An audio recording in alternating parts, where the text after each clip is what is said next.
What's up, guys? Welcome back. This is your host, Legendary Vash, and here at the Cancer Villain, or AK1, the Army of Two, like Scuba Steve said himself, right here. How you doing, my boy? I am good, bro. What's good? Who said we We're can't do this without JB and A? We got this. Yeah, Abe is still out of commission. He's still at the hotel, and JB is out with the lady. Happy birthday to his lady Mia. So hopefully you guys enjoyed that Yes. nice little vacation.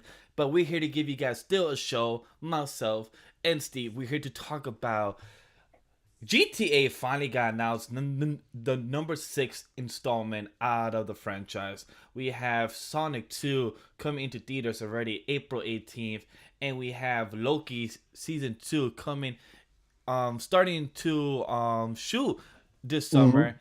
And Madam Webb got a cast, and also what's the other one that I missed? I missed one. Suicide Squad Kills the Justice League has been delayed. Thank you. So we have a lot of couple news Mhm. to discuss and talk about, and we also talk about Peacemaker episode 6 to break down and discuss how it was. But before we get started, we have a quick announcement. Steve, I'm gonna pass it over to you. All right, so the announcement for us here at Careful Spoilers, we will be celebrating Black History Month by highlighting one Black artist in cinema every day for the month of February. So, as you know, if you've been following Careful Spoilers, you've been seeing we've been doing a different movie. We've done uh The Harder They Fall, we've done Django. I think we've done everything. So today, of course, we have Black Klansman starring David Washington, and it was featuring Adam Driver. Black Klansman was a really, really good movie. If you haven't seen it, I mean, what are you waiting for? I know, I know. I still need to see it. I plan to see it. It's just time, work, but I plan to see it. Bro, I I plan to see wasn't it. expecting it to be you that I hadn't know, seen it, sadly, I know. but I mean, what do you know? It's Vash. But yeah, it's really fucking good. Basically, John David Washington is basically calling into different politics and the Klan's organization in general, and he's pretending to be a Klansman. He's basically speaking in his proper voice, and then you get Adam Driver basically showing up to the venues as the Klansman, the representative to get into the KKK, and they're basically undercover detectives, and it's a whole lot of fun. Just trust me, it's good, bro.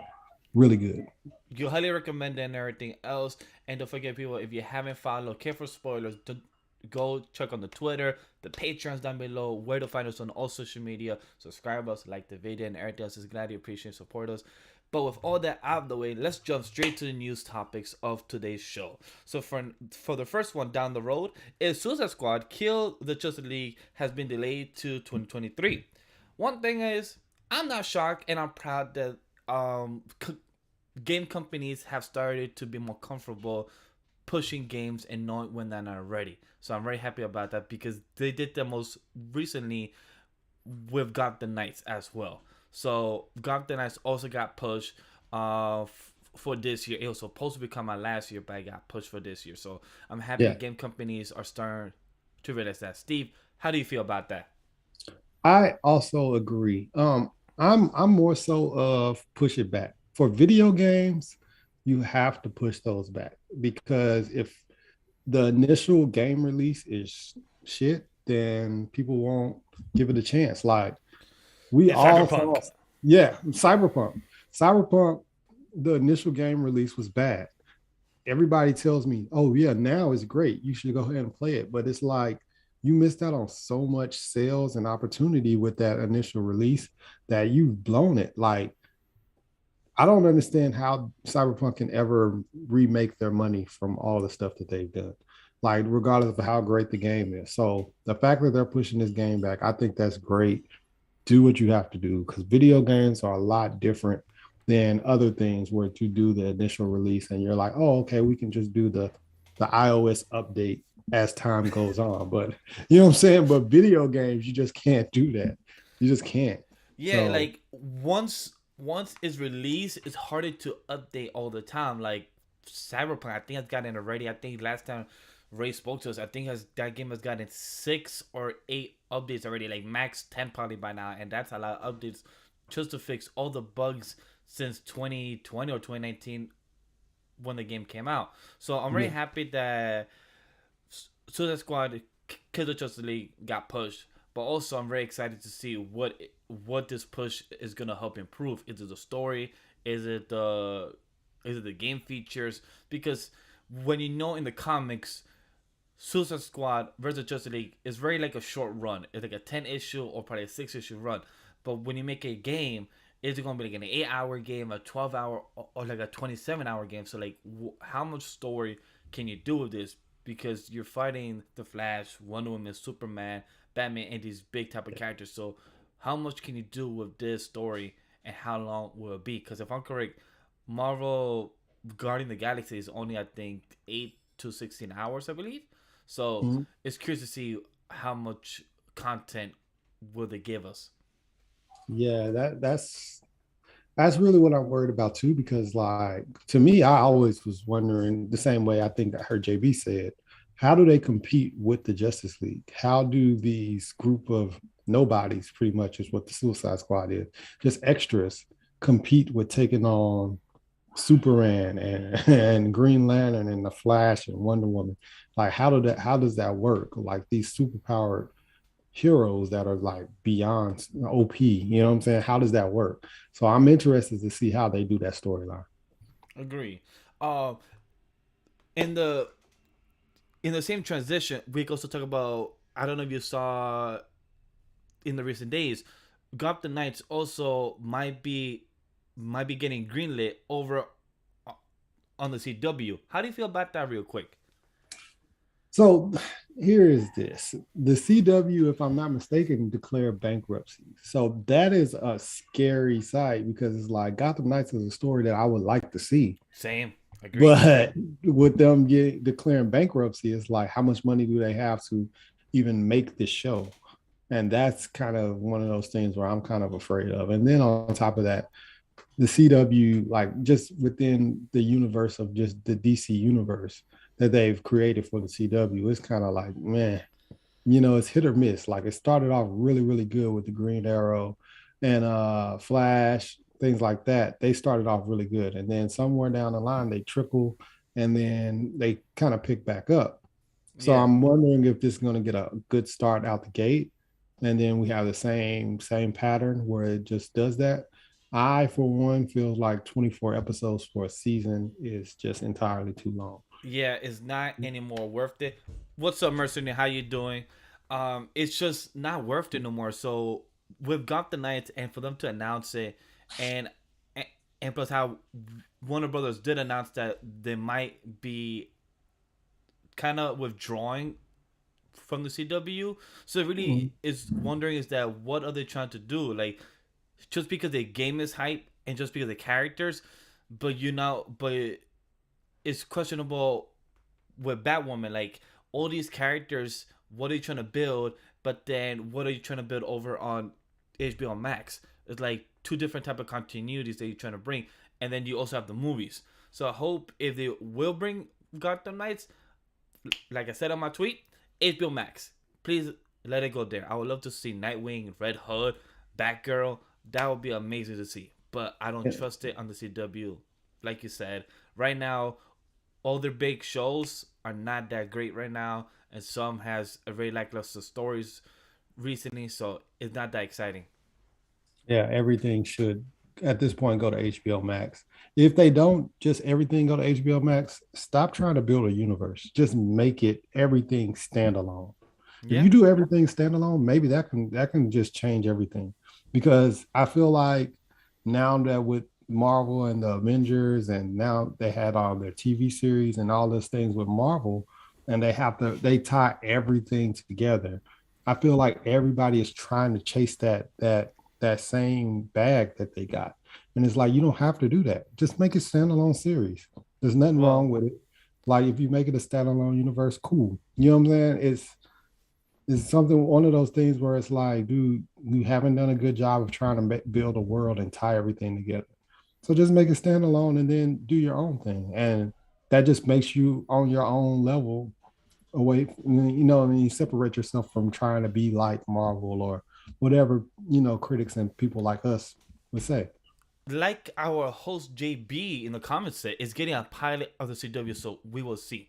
James has a point because remember how last year we had a pilot of the Powerpuff Girls and that just went out of the window. It said, "Yo, this is not doing good. Let's just not continue this." So I hope it's the same thing for Gotham Knights. Hopefully, as much as I love the story, as much as I love to see it on screen, hopefully with CW they say, "Yo, this is not really working." But then Warner Bros. Are like, you know what? Let's actually take this concept and let's bring it to HBO Max. I feel like that will succeed a lot more, and that's my hope. CW gotta stop trying to bring comic book shows to life with the CW formula. Bring it to life, but without the soap opera. You can Hmm. have good storytelling without having a love triangle, without having love fest going on every single week, or like a villain of the week. Just have good storytelling and have good writers. That's all you need. So that's my Yeah. excitement for it, in more or less. Hmm. And it's just one of them things where the CW, like, who asked for the Powerpuff Girls live action? like who Nobody. asked for this? Who Nobody. asked for this? Like, it's just one of those things where it's like you have to also know what content you want to bring. You Yeah, know what I'm saying, to the audience. And like there's nothing that just was like there was no demand for the Powerpuff Girls at all. Then on top of that, you made a live action. It's just like, what are you doing? So you just got to know what to throw your money and spend your money on. You know what I'm true. saying? If that's what you're gonna do. But like Steve mentioned, a standalone, an MCU. What does that bring? Loki season 2 starts filming this coming summer. I'm excited because Yeah. that makes also that it will not be connected to Doctor Strange 2, or it will be after Doctor Strange 2. I mean, yeah, Multiverse of Madness. What do you think, Steve? Do you think that Loki season 2 will have some type of storytelling because causing an effect from what happened in Multiverse of Madness? Oh What yeah. do you think? I definitely do. I So we have to understand just because we haven't seen these properties yet doesn't mean that the cast of Loki and the writers of Loki don't know what's gonna happen here until this releases. They know the script and everything that's gonna go on 5, 6 years from now. They already know. They already read the stories and stuff like that. So they have to write their versions for when this comes out. So if this doesn't come out until 2023 during the summertime, so they would obviously tie in different things from Doctor Strange and the Multiverse of Madness. Maybe, saying some of the other shows, the whole Moon Knight, they might tie any of these things together just because they already know the script. They already know the continuity of what's going to go on. So that's one of those things where it's just like I'm not too much worried about it being a standalone property just because the writers have to have these powwows and group things and things that go on for them to tie everything together. So for me, I'm excited for one that is happening in the summer, but also remember how Falcon the Winter Soldier, WandaVision, Loki season 1, and and plus the What If, and plus Hawkeye. All Mhm. those will start to film during the first start of the pandemic, during the Mhm. first start of the virus. So productions were still starting to realize and understand how can they film around this. Now after a year and some change later, now I feel like they understand the right amount of episodes, the right amount of time, because each of us and fans had a small type of nitpick during each of those shows because it was too short, too long, or storytelling was not consistent. But we all know that it wasn't their fault because there's a goddamn pandemic going on throughout the whole time.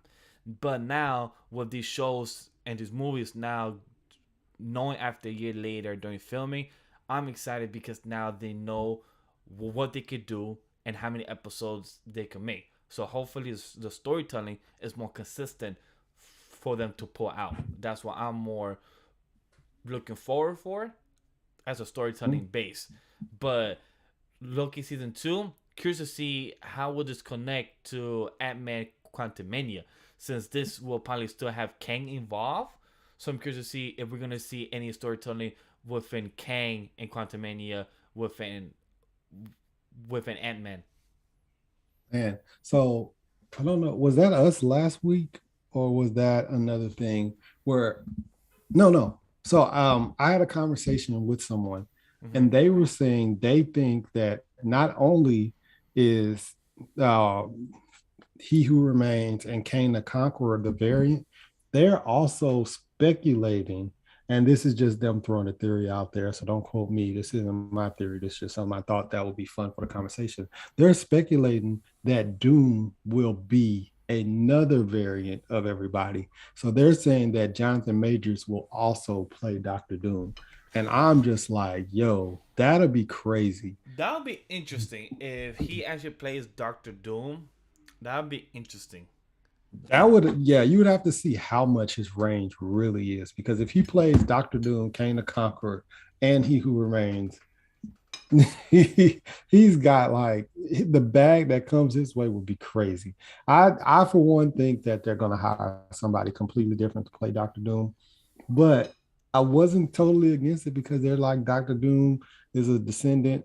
I mean, Kane the Conqueror is a descendant of Doctor Doom types thing and things like that. So It I was like, makes it's interesting.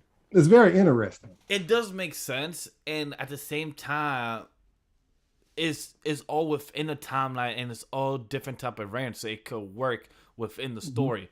So that would be interesting, and it's crazy to realize almost 2 years ago we were talking about the Fantastic Four coming back to Marvel. Now we're closer and closer to actually seeing the real actors to play these finally good versions of the Fantastic Four. And I'm still leaning to Chris Evans playing the Human Torch again. I know that's far fetched. I'm still Bro, on it. I'd love to see a variant at least. That's my hope. At least something like that. that'd be hilarious. But yeah, That'd be my hope. if that happened to see Doctor Doom, Jonathan Majors play Doctor Doom too, I'd be like, bro, this is why I think it would be too much for people that are casual fans of like comics and stuff Mm-hmm. to understand. They wouldn't be able to wrap their head around the fact that Jonathan Majors played this dude played Kane the Conqueror and is playing Doctor. I don't think they'd be able to wrap their head around it. So I think you have to do a different one. But I wasn't against that theory in total. I kind of was like, okay. But that was just me. I'm not Uh, against it either. I like the idea.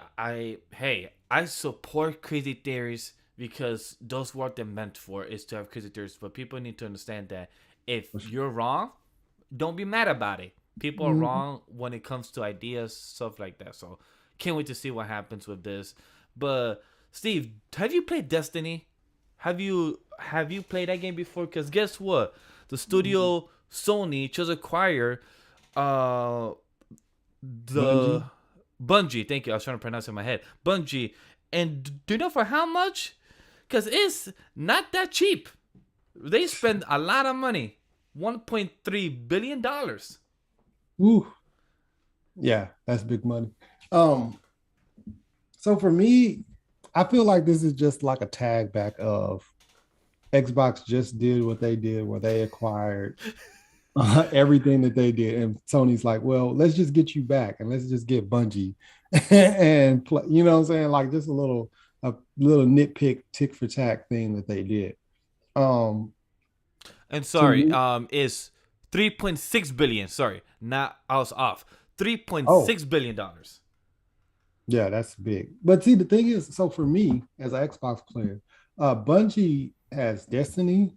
They were the original creators of Halo, but they don't have Halo anymore.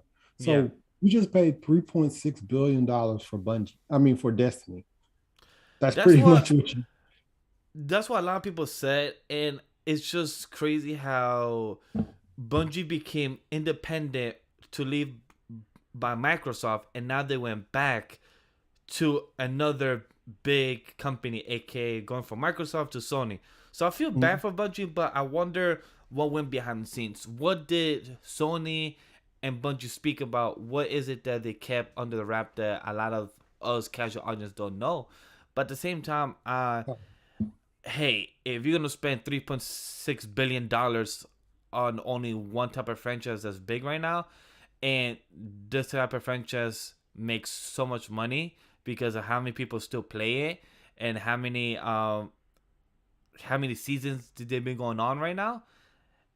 I'm curious to see what's their game plan because they must be thinking far-fetched or they just wanted to play, like you said, Steve. They just want to acquire other properties because Microsoft did the same thing a couple of days ago. They just started to acquire, I think was Activision or I forgot what other. Activision and what was the other one? The people that created shoot. Crash, right? The other company that created Crash in them, right? Not just Crash, but the one game, freaking dang it, I can't. It's on the tip of my tongue and I can't think of it right now. But it's a battle royale game. Oh, right there. Bree said it. It's Bethesda. Bethesda, yeah. Yeah, Bethesda, yeah. And plus Bree said that the rumor is Sony has been in talks with Bungie, but Microsoft pulled the trigger on Activision first. Hey, it's like in Star Wars. Who shot first? I guess Microsoft did. And then Sony shot back. It's like, all right, cool. You want to shoot first? You want to take that? All right, I'll take Bungie. So they're both spending money. Let's just see who actually spent money and was worth it. And I just wasted it. So we just got to see in the long run what was worth it overall. Because I feel like I have not touched Destiny yet. I know Abe and Ray are big fans. And I know that a new season just dropped this month, or not sure if it did yet, but I know it's supposed to drop this month. I think it's called The Witch or something like that. But and then Overwatch was the game I was thinking about. So they got Blizzard, they got Bethesda, and then they also got Activision. So to me, I feel like Xbox bought like properties. You know what I'm saying? So they brought like the big properties and things like that. Where Sony kind of bought like a certain IP with Bungie. And so I feel like Xbox made a bigger buy. But right now, what's sexier? The sexier news headline right now, because Destiny's DLC is coming out, is PlayStation buying Bungie. So I feel like that's the sexier headline just because of the fact that, you know what I'm saying? Boom, Destiny's DLC is about to come out. And it's like, enjoy for a little while, but you know what I'm saying? Sony's got the rights to it or whatever, which I'm not even sure if they're going to take total rights to the things that they got. I'm pretty sure Call of Duty is not going to be an Xbox exclusive. Oh, definitely. You know, yeah. It's too much money lost if you decide to make an Xbox exclusive. I don't know why people kept thinking that Microsoft or Sony is going to start making this game exclusive. It makes no sense. People need to think corporate and people need to think money. These games make money no matter if it's Xbox, PC, or PlayStation. All these games are universal in console now, that if they take one console away, they're losing money. So just because they bought the rights, it's just that maybe they will make some exclusive content, some type of season or some type of skins for Sony, and then some type of property for Microsoft only. But they're not going to make the game exclusively for itself, for this console only. They will be losing millions of dollars, and they want that money from us. So there's no way they will do that. So hundreds of millions of dollars. It's impossible. Yeah. And Breeze, is technically Witch Queen is coming on the 22nd, so I appreciate that. And I want to play Destiny. I have it for free on my PlayStation 5. Haven't touched it myself, but I really want to play. But when I look up online clips or some type of videos about it, Steve, there's 5 hours or 6 hours of actual tutorial of how to play this game. Yeah. On YouTube. There's like 6 hours. A lot of stuff. And I'm like, yo, the storytelling in this is beautiful. But for somebody that has never jumped into this, like, I want to learn, but can there be like a 20-minute version of this instead of a 5 hour, 6 hour, 4 hour type of, this is how you play this version of this character. This is this. I'm like, can you just tell me the basics? And from there, I could search other clips. But like 6 hours of videos just to find and know about Destiny 2, I'm like, that's too much. bro. Shameless plug for myself, but some of the people on my podcast, some of the gamers, Bo and Double O, Of they course. have been doing episodes of Destiny reviews. Like Ooh. they done a Destiny episode, then they do a Destiny DLC, and then another DLC. So they've actually done 4 Destiny episodes, but it's for Patreon only. So guys, get Oh, some but Patreon. good thing anime lately is a Patreon, so I could check that out. So I Yeah, could yeah, definitely yeah. check out some Destiny content. And Bree said, "My dude, I can point you in the short form of lore masters. Please, Bree, send me the stuff because I would love to learn. Because I want to play like a fun shooting game. So please, Breeze. But transitioning into shooting games. GTA 6 finally confirmed About from time. Rockstar is in development. They said it's in development. Now the question is, I'm gonna pass it to Steve because one, I have never played an actual GTA game that's owned by me. I've played it when I was with friends over when I was a kid. I Wow. played GTA 5 because that's the most one I know, and the other one GTA 4, uh, whatever city that was. I think it's Florida or Las Vegas San or Andreas. yeah. Thank you, San Andreas. I was like, it has to be one of those cities, Mhm. but I have never played GTA because a lot of people out there are saying, "What's the next city that's gonna Oh be yeah. in?" So, Steve, have you played GTA before? And if you have, what are your favorite things doing? Because I know James, our host, he loves to kill people in GTA. Are you one of those people that like to run them over? That is the fun part. So the fun part is just like when so let's say you had a hard day at work and you're like, oh, I feel like playing Grand Theft Auto. That You don't transition. want to you don't want to play the story mode, bro. You just don't. You just like, I just want to come home and just do some mindless killings. And it's it's sad, it's horrible to say, but it's just like, oh yeah, it's just I just feel like killing someone, and you just start shooting and going on a rampage. You get your 5 stars and cause all sorts of chaos. You keep putting in cheat codes if you want to, just to make sure that you don't die. And you just go crazy and have fun. It's mindless and it's just fun.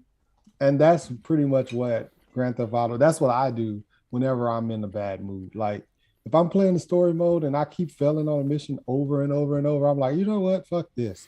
And I just I leave out of the mission, and then it's just like random person that just punched me and didn't know that who I was, that I'm actually the MC, and you're just an extra character.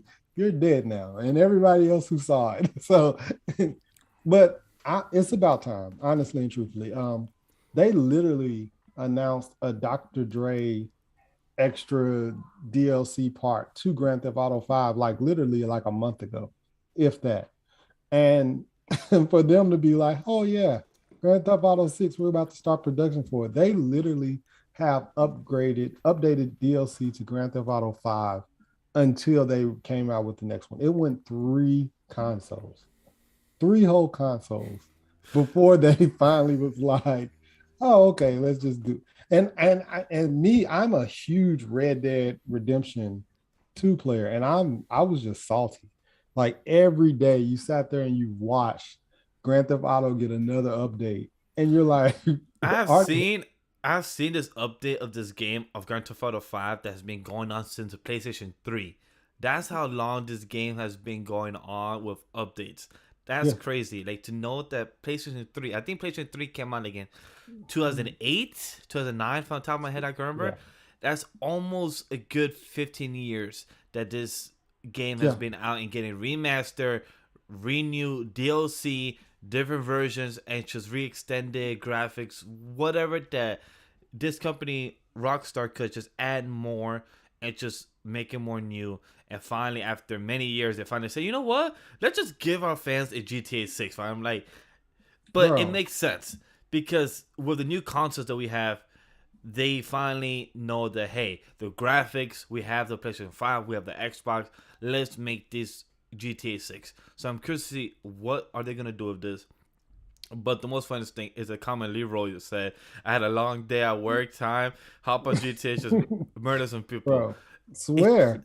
It's just it's just so, and it sounds so bad. It sounds so bad that you're just like, oh, it's oh, so stress relieving to just. Oh, trust come me, home and kill people. it's hilarious because James did a Twitch stream, or I think I was there on or the YouTube. YouTube stream last year. I think two streams, and he was just going around town, just murdering people, running them over.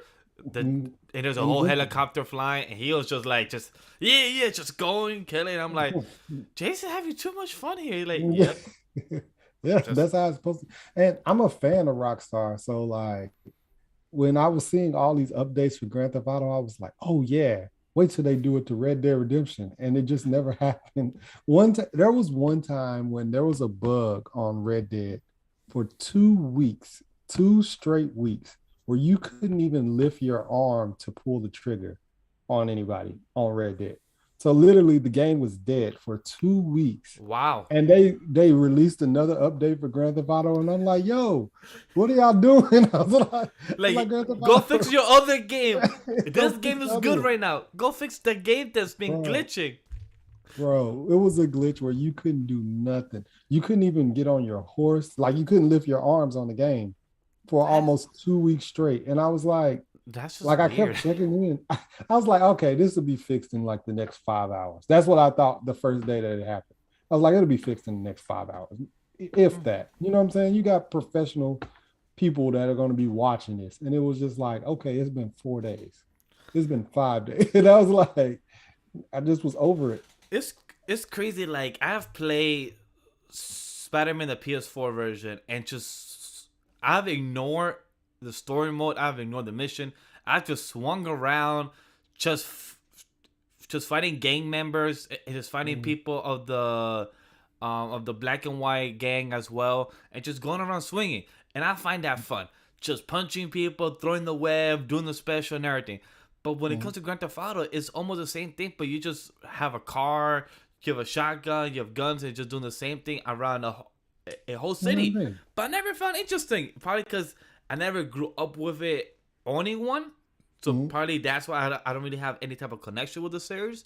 But Could be. hey, it seems like a lot of fans was excited because it was trending, the GTA 6 hashtag. So it seemed like it was popular enough. And do you have any hopes for any cities that would be the next one, Steve?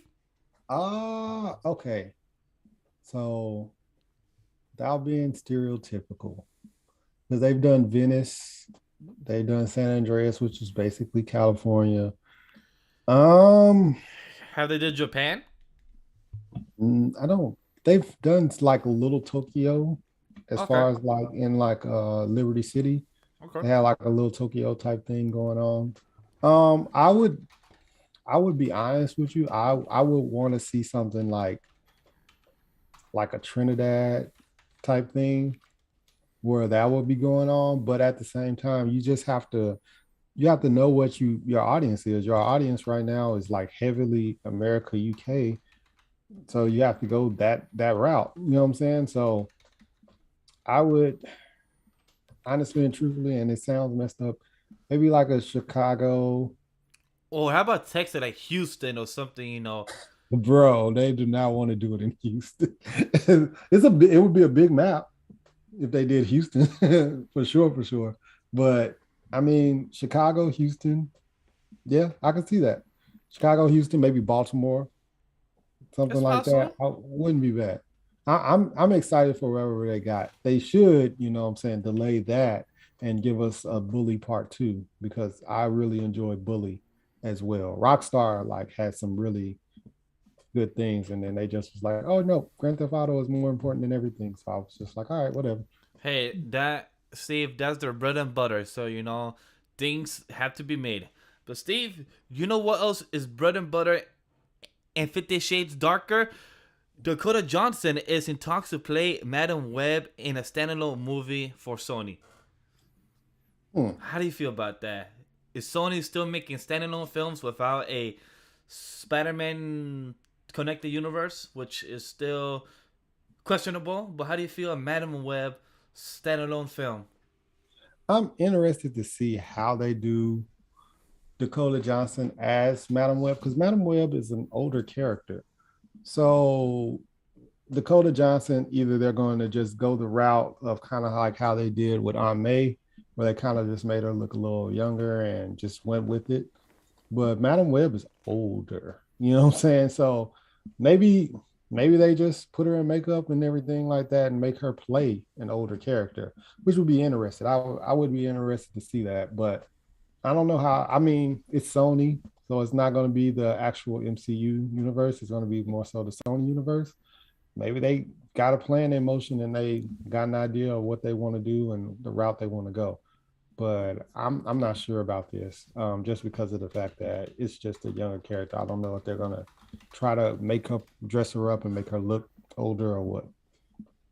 It's very interesting because with Sony most uh recently film that they did, I'm not sure if we could still do spoilers with certain people that appear, even though there's been promotional and publicly said who's there already. But Sony has been announcing and rumors of a Gwen Stacy, aka Spider Gwen, aka Andrew Garfield coming back to play. Like, there's so many questions of what they plan to do with the Spider-Man character, and a lot of standalone films they want to make. But I really am curious to see with all these announcements of, for example, this Madam Web one, what would it do? Like, would it connect to the MCU as well? Would this connect to like a Mary Jane storyline, like in the cartoons and in the comics? Because Madam Web is connected to Peter Parker, to the whole Spider Verse. Mm. But how will they connect this? And her standalone film without Peter Parker is going to be very strange. So I'm very curious about that. Or would Madam Web character connect to the Doctor Strange magic and connect to her powers? Who knows? But it's more questionable. Like, the cast seems fine. She's a good actress for what she has done. But to Steve's point, to have the makeup, the whole wardrobe, and the whole type of outfit, like, what's her role gonna be? That's the more thing I'm more taken Unless they fascinated by. unless they do like a pre thing where it's like in her younger days. You know what I'm That's possible saying? too. Maybe they go that route because with the Sony verse for Spider-Man, they've gone different routes with all their characters. They're kind of just, you know what I'm saying, they're on their own page, and in their own lane. And we're kind of wondering, and that's something that I alluded to earlier. Everything doesn't have to be tied together and make a huge storyline. This could be a standalone story and be its own property. And yeah, so you never know. Um, I just I have no idea how she turns out to be Madam Web.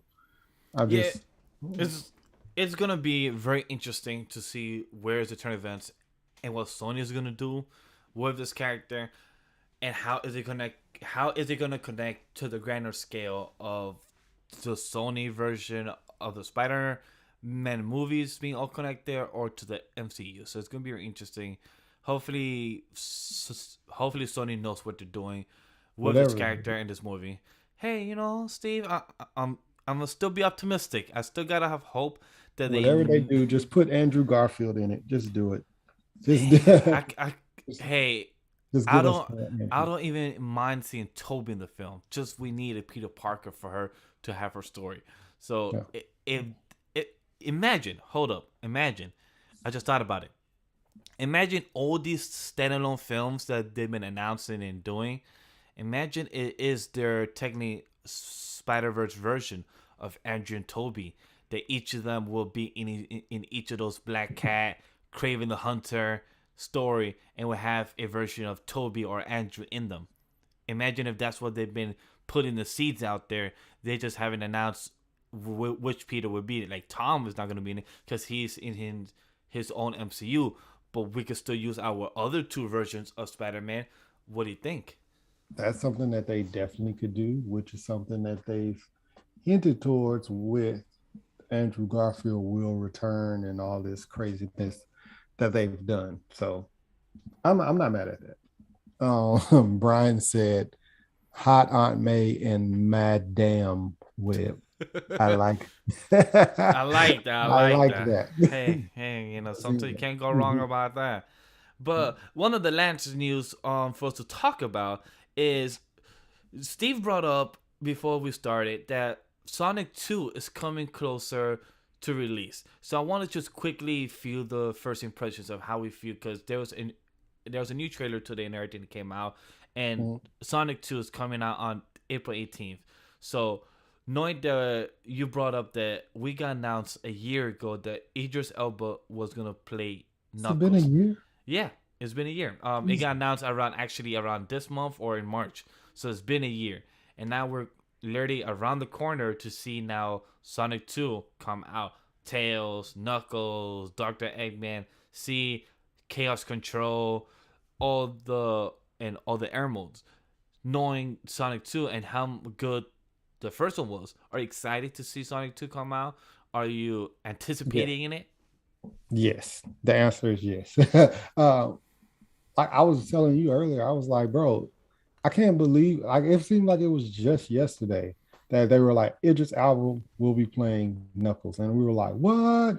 And it was like crazy. And you just said it's been a year since that, and it's like, man, like that was fast. Even with like, oh, it's been a year since the announcement. It's just like usually when they if they announce something is coming out, usually it's like a year and a half. You know what I'm saying? 2 years before we actually get to see it on film. And it's just like, boom, it's been a year since the announcement. 2 months from now, it'll be out and ready in movies for everyone to see, especially during the COVID season. You know, everything that's going on with everything being pushed back and things like that. They're like, no, we're getting this out. You know what I'm saying? So I think that's really, really amazing. That's credit to whatever is going on with their company, with the way that their set was going on, and they made sure that they had everything quarantined and everything taken care of on that set. So salute to them. Because everything else, we're in a world where things are getting pushed back over and over. That's been the whole topic of our news. Suicide Squad, Kill the Justice League, a video game, pushed back. Everything has been pushed back during this season, and for them to push this out in a year and a half, pretty much, kudos to them. One thing I'm just excited for is to see AK Knuckles and Dr. Eggman in the full crazy Dr. Eggman. Like Jim Carrey did such a great job that I never expect to see Eggman, Dr. Robotnik to see Mhm. an actual big screen and see his crazy weirdness character on the goddamn big screen, and to see Jim Carrey play it so well. I'm excited to see how this version does better than the first one, because it seems like they knew what they had and they're making it better from what they did the first one. So I'm curious to see how can they scale themselves much higher. Mhm. Yeah, I'm excited to see where they go from here because also, you know what I'm saying, we live in a land where most of the time the sequel doesn't fare off better than the first ones. We do have That's for some true. situations. There are some special occasions. So I'm interested to see how this plays out. But I think, I mean, from the trailer that we saw with Knuckles, it looked like it was going to be really So good. good. So, Like, and Steve, I feel that right now because that's where I'm at. Like, small tangent. I'd binge watched season 1 through 8 of Scrubs since the Christmas to now. I'm on season 9. Worst season, but it's because ABC Studio asked them, "Can you make one more season?" And it barely has the same cast from the past 1 through 8 season, and it has a whole new cast that we don't barely care about, and there's a whole time skip. That's stuff that we didn't know that happened with our current cast, and yep. me as a perfectionist who wants to finish the last 8 episodes out of 13 is like, is it really worth it? It's one of But those things where it's like you just gotta know when your time is up and end it the way you want to end it. Don't let other yeah, people, you know. but hey, I guess he got paid enough to be like, you know what? Let me just write a quick season, and I don't care about it no more. So, who knows what happened there? But Mm. with that transition, let's head to all the news topics that we have talk about today. It's a wrap. So let's jump into who is the butterfly and who truly does know that was going on. Because in this whole town of Evergreen, seems like everyone turned to a butterfly, because if you have not seen Peacemaker episode 6 of maybe season 1, we're gonna jump into spoilers. So careful for spoilers that we're gonna get into discussion of episode 6. Overall thoughts, Steve. How did you feel about the episode jumping in? Because this technically was the climax of the 8 episodes. Like, this is the climax of now we're getting into the resolution. How did you feel about it overall? This episode was crazy. The cliffhanger that they left us off on, I think me, you, and JB all talked about it. We were like, okay, so he's not going to kill her, and they're not going to kill him. So we all knew this. So we all just was like, what's going to happen? What's going to happen? And the cliffhanger was kind of just like, and they moved on, but it was like they gave us some reveals and stuff with the information that we got from the cliffhanger, which we'll talk about later. I loved it. It was crazy. Same Merce. The title of this episode was like Secrets or something like that. I can't. What was the title of this episode? I think it was Secrets like we burn. Secrets We Burn. And it's just like the whole episode is about secrets. It's about the secret of Mern being who he is. They're keeping secrets away from Peacekeeper. Um, Leo. Oh, it's called Mern After Reading. Mern After Reading. So it was like a play on words with burn after reading. So, and then also, they planted the diary in there, and that's another secret. And then a diary in itself is supposed to be your secret. It's your personal secret. It's just so many different plays on things. And then, everything with spy movies and things like that, when they give you this big mission, they blow it up, burn up. You know what I'm saying? This transmission will be destroyed after you hear it and stuff like that. So I really love that title. Shout out to Murph for that throw that he just threw in there or whatever. But yeah, for overall, this episode was just crazy. It was nuts. I love the music when they had the reveal of the big butterfly or whatever, and getting everything together, and then also that little music piece was dope. I just never expected that James Gunn was gonna give us a close-up shot of those butterflies and them type of howling, and then we actually see their throat and their tongue coming out. I'm like, oh, okay, James Gunn, you're gonna actually tell us how they actually look in very in detail. Mm-hmm. Like me in my head, I'm like, I never give a fuck of how they look in detail and their color scheme, but like we saw how small that he's zooming on the camera to the grass and just did like a whole CG and everything. I'm like, okay, James Gunn, cool, but every person in Evergreen seems like just turned into a butterfly. And the music, the score, the editing, the slow motion, everyone just kept body after body. Just technically they all died and just got reborn. That's technically what happened, because that's what we learned, that person that they inhabited just became dead and just became a new person by being owned by the butterfly. So that's pretty interesting.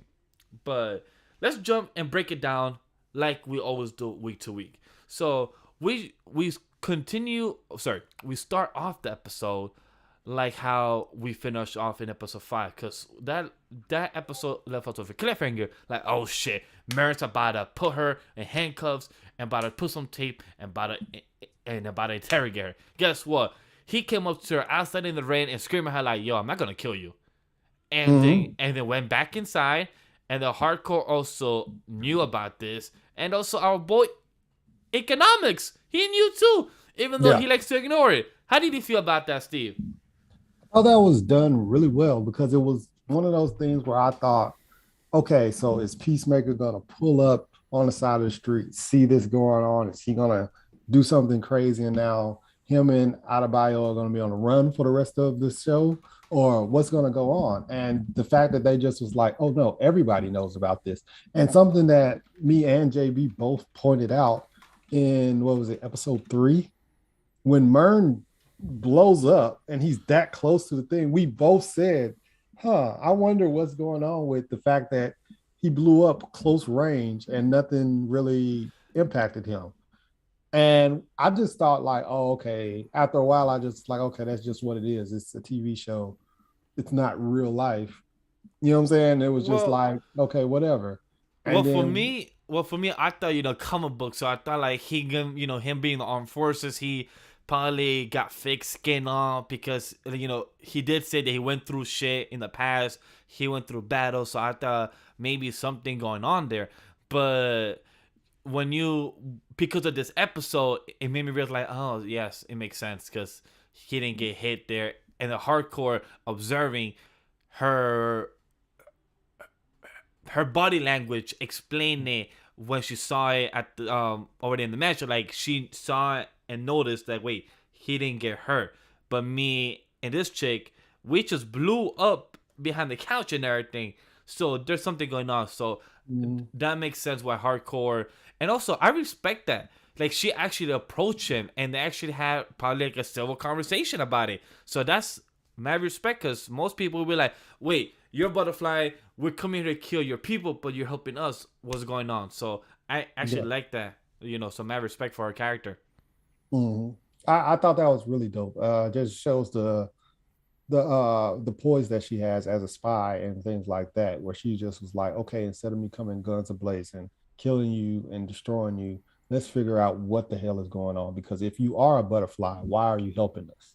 And that was her just using her mind rather than just using her instinct and judging off of whatever first reaction and everything like that, which would be just kill him, he's a butterfly. But she was like, okay, so we're trying to kill other butterflies, things like that, and you're helping us, so what's up? So I thought that was really dope. Um, Additionally, I like what Merm, his character, aka the butterfly, I like what he told Abidayo, saying that I took this man's life. He's dead, but Mm-hmm. I took his life for a reason because this guy is a murderer. But I saw his memories. I saw this man. He could have changed. He could have, but I And I took that took that away away. from him. Yeah. But I did it for the survival of this planet. My people want to take you guys over, but I did it to survive and take it against them and kill my people. So Mm-hmm. I love that line because it showed that this butterfly has determination, has a goal and plus eviction. Like not a lot of people for you to desert your whole people just because you didn't agree with them and agree there with the plan, and for you to take somebody else's body just because there's a murder, and for you to acknowledge that this person could have changed over time one day. it, it Even though they murdered so many things and did so much bad things, and plus the actor did such a great job because you felt the pain that this butterfly took from this person, this human's life.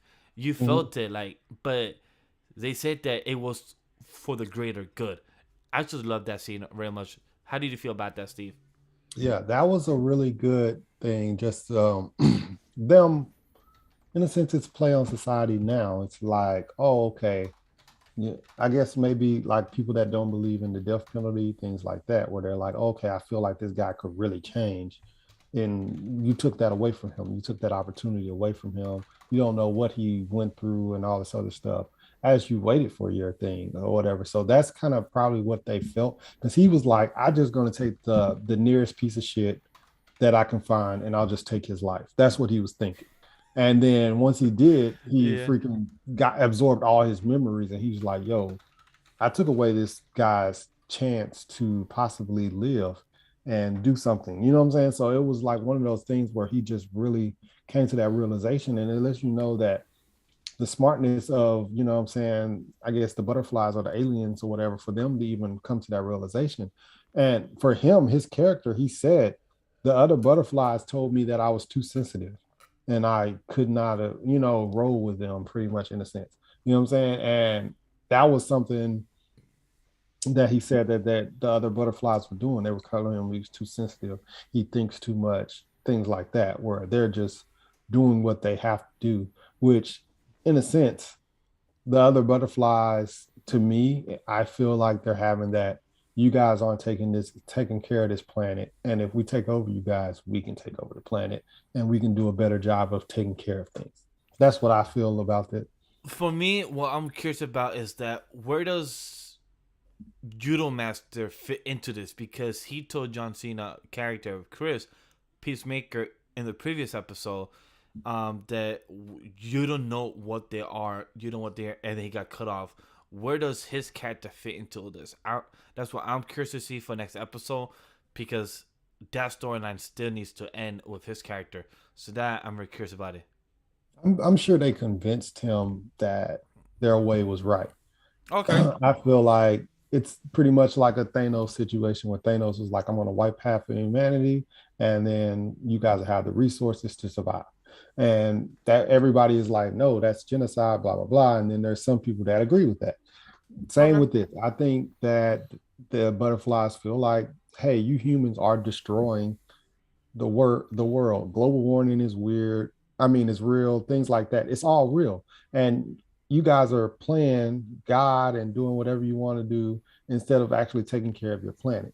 We can do that, and we can, ensure survival and this planet's survival. And I think that's what their overall plot is.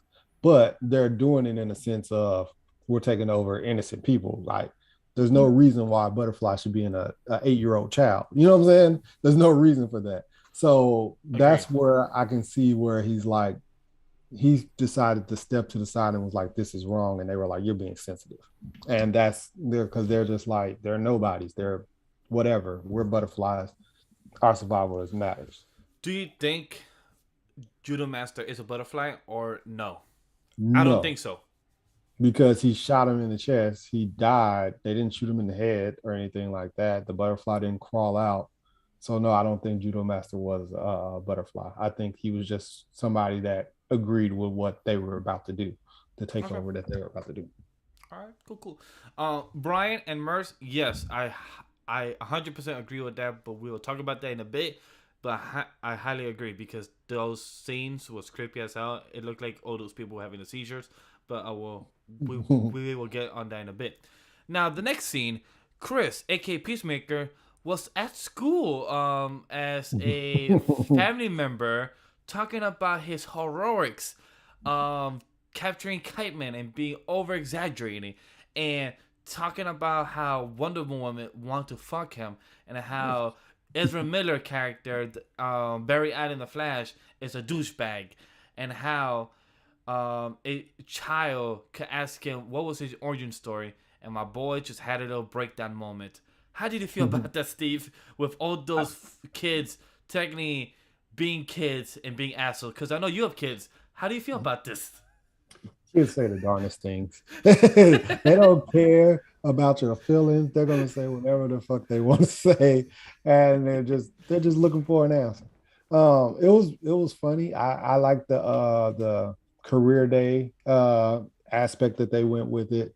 I like the fact that he was like basically like, oh yeah, I won. I beat Kite Man, which is the last time that the world basically viewed him as a hero because he beat Kite Man. And he's like, yeah, I beat him and I did all this other stuff. The other little kid was like, well, if he's a Kite Man, wasn't he going to crash to the ground anyway? So did you really beat him or? And he's just like, how about you shut up? I I like just I felt like so when bad. I liked when the kid was about to ask a question. He's like, "How about you raise your hand?" Like, I enjoyed that scene, and just it was an overall funny scene. He even called gender swap whatever, and she's the character from Mad TV, I guess. Yes. And he's like, you gender swap, whatever the name was. I couldn't remember the name, but I thought that was funny too. There was also a shadow. There's also a quick shadow of Steve Urkel as well, Yeah, Steve Urkel. and It, there's one also of how a random little girl believed that Chris is her father. Yeah, I saw that too. That was funny. She was all like, she brought, and it was just like random. It's like, okay, it's career day. How do you know this information to just be like, hey, Peacemaker, I think you might be my like, They say who like, told- hey, random name like, hey, do you know Stephanie Lopez? Like, yeah, I probably know her. down the street in the strip club and everything, but I haven't been there 10 years ago. Like, oh yeah, I think you might be on file. And just said that straight with a straight face. Chris was like, next, still got another question? Didn't even care. He knows what's going on in the world. Like, there's butterflies taking over people and all this other stuff. The world could be ending, but he's just like, oh, this is my daughter. Next, let's just move on. Like, I'm not gonna put mine. Nah, I'm not gonna acknowledge that this girl could be my daughter. Nah. But then us finding out that the reason he came to school is because he wanted his friend, that he promised him that he'll be here for anything back in the hospital. It's because that his daughter wanted to technically have a superhero or somebody in a family member to kind of represent and seem cool. And for me, that was beautiful. A little nice that any kid or parent can understand that not everyone has the coolest job, but once you have a family member and that brings, like a nice superhero, it's really dope to see. So, like, that was a really cute scene. I appreciated that just because it felt like he finally got someone that appreciated him for what he does. You know what I'm saying? Peacemaker, for the most part, is always looking for like approval and the limelight and love. And for that, it kind of was just like, hey, my daughter needed somebody cool to be here. And I think he really was like, oh, okay, cool. So this episode had a little up and down with the fact that he was like finally feeling appreciated, and then the way the episode ends. Yeah, it just well, like you said, it ended off in a sad way, but we'll get to in a few. How did you feel about the next scene after the school when we find out his father got released?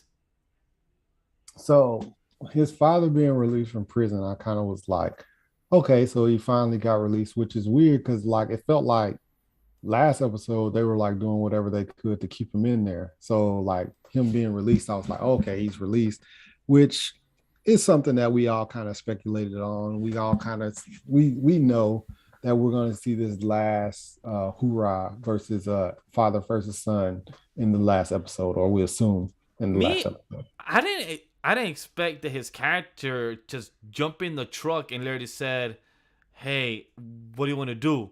He said, what I want to do is go home.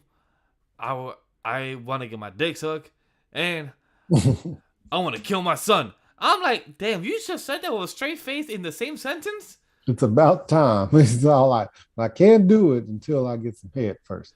Yeah, I was like, damn, I never expected for you to kill your son and say that in the same sentence and just say with a straight face. I was like, okay. Take your mind off of what you got to do, you know? But hey, whatever helps you focus in killing your own son, and like, my man was determined. Like, just came out of prison and came ready to just go do what he got to do. So I didn't expect that, for him to just be straight serious about him just killing his son. I'm like, huh. Cool. All right.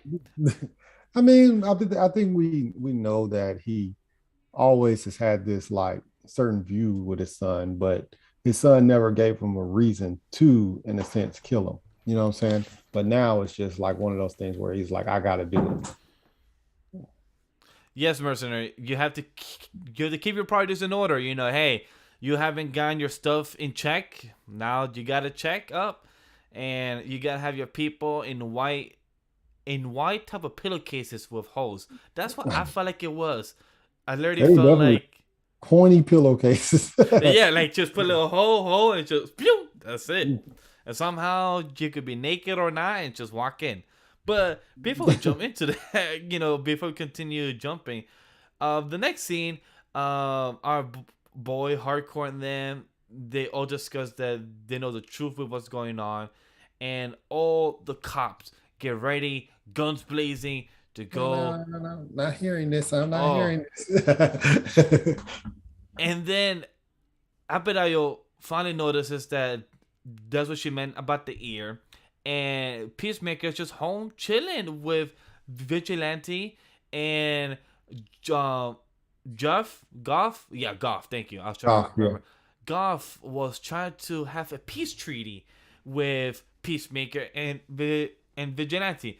But do you think Goff was trying to lie to them, or do you think Goff was being serious? So in that scene, Golf is being serious because Golf thinks that what they're doing is peace. They think that, hey, I'm here to save your planet. So yes, Peacemaker might have opened the jar and let them out, and then Golf would have taken over Vigilante probably instead of Peacemaker because Peacemaker saved him, things like that. So I feel like Golf feels like he's doing peace, he's bringing peace. You know what I'm saying? Like that's his job, or as we saw, it's the queen. So her job, they're bringing peace to the planet. They feel like we're going to fix the planet. We're going to make sure that nobody else destroys it. We're going to take control of your leaders so everybody can, you know what I'm saying, get this thing done right. So I feel like, in a sense, he feels like he's doing right. The problem is, in the eyes of Peacemaker or something like that, they wouldn't feel like you're doing right because you're actually killing people. You're taking over, things like that. So it's a gray area, I guess, per Yeah. se. Mhm. And Steve in chat, I want to ask you an important question, but you have to give me yes or no. What's your favorite color? And it has to be teal. No. Okay.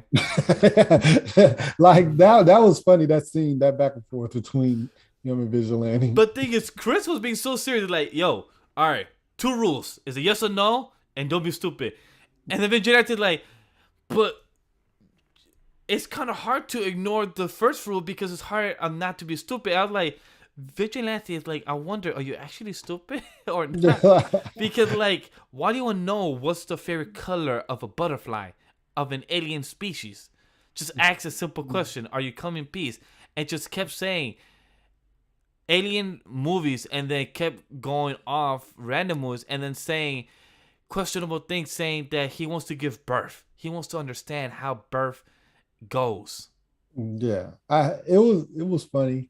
Like I said, it started off with yes or no, do you come in peace, and then they went on such a tangent Weird tangents. that they just couldn't get back to it. And by the time they decided, by the time it was ready, it was too late. They had to get up out of there because the police and everything showed up. So with that going on, I um I agree with Brian. I feel like Goff was playing with them, but I feel like Goff was being sincere because I think it grew on them. I'm curious to see now that in the next scene that our damn, I forgot her character's name on top of my head. The cop. Sophie. Sophie, thank you. Mm. Sophie got captured. She literally got killed because Vigilante was careless, which I don't understand. Why would he put it on your side? Like, tape it on your back. You should have taped it on your front, or you should have just done something else, or hide it on top of the rooftop or something. But no, you literally get captured by the cop Sophie, and we never saw how somebody gets captured and becomes a butterfly, but to actually see it, it's not pretty. It's not Very pretty. violent. Very violent, very Aggressive. yeah. And it was crazy. And it was just like seeing it was like, oh shoot, like she's trying so hard to get it out too. She was like trying to pull it out, things like that. And then she just kept digging in there. And it's like, yo, like it lets you know that everybody that's a butterfly is dead. And that's what's really crazy. It's like these people are all dead, and the butterfly is now just, walking as a host. And it was just like, I guess, you kind of just put it in perspective because when you're watching it, you're kind of just like, oh, butterflies, you know what I'm saying? They took over their body. And when you So really us humans are technically the mechs. We're technically the Attack on Titan. We're technically the Attack on Titan. Like we're technically the Megazords for them. yeah, it was basically just walking flesh. Yeah, And like it's just they. crazy to see because, like, when you really think about it, you're like, oh, shoot, all the people that we've seen that are butterflies, that if you really just really want to think hard about it and really dive into it, imagine that scene of them seasoned. Now imagine the old lady that Peacemaker shot, or imagine the little girl and the little boy as Goth's family is taking over and things like that. A gorilla. Like, it's just like, wow, that's really a lot to take in. You know what I'm saying, of them season and things like that. So it's really actually it's one of those things where you saw it and you kind of just like, oh, that's fucked up. But then when you really think about how much, you know what I'm saying, everybody that you've seen that is a butterfly, you're like, oh shit, that's really, really dark. That's really fucked up. Right? It's like now that you think about it, like wow, that's really f up. Like that person just got killed, murder, and that person's technically dead, and just now a zombie corpse, but being controlled by our boy Aaron Yeager as a leader, and now it's gonna encap on every person in the humanity of the DCEU. Mm, yeah. So I think that was really cool. It's not cool. I think that was really like one of those things where you thought about and you just like started to really dive into it and you're like, oh shit, this is really fucked up.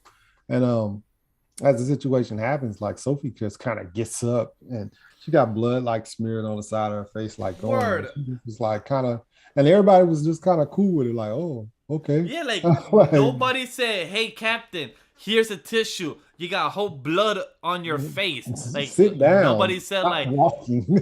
like, "Hey, you want to get a towel, clean up the blood in your face?" Just kept walking. Started driving. It's just started just nothing. I'm like, "Ma'am, Sophie, like I get Nobody it. stops. Like I get it. You're possessed by a butterfly, but at least act normal or act casual." But I guess golf did not give two Fs. So it's At just that point. yeah, Yeah. at that point. I'm finally back in the body. You know what I'm saying? And so I just thought, I was like, nobody thinks that this is awkward that she just got up and she just like, you know what I'm saying, blood everything. And nobody's like, hey, you might want to sit down and take a minute to yourself or anything like that. Exactly, Brian. That was terrible concussion protocols because like nobody, asks or call. We need some type of ambulance, EMT. We need we need something going on here for our captain who just literally got blood on her face, and her partner literally said, "You have a seizure. This is what happened to you. Let's get you checked up." Nothing. He Yeah. he just let her walk off. I'm like, my dude, you as a partner should just grab her down, force her to get at least a checkup, but nothing. Like, nope. It was crazy. But yeah, overall, like that whole scene, I guess we didn't even talk about the next scene, with what's it Well, sometimes, Steve, you gotta start soaring in and flying in and taking your the soldiers' eyeballs out because our bird eagerly was doing the best assistant out here. It was Mhm. like just flying in, tackle, boom. It was like a Pokemon. It just kept assisting out here in each person.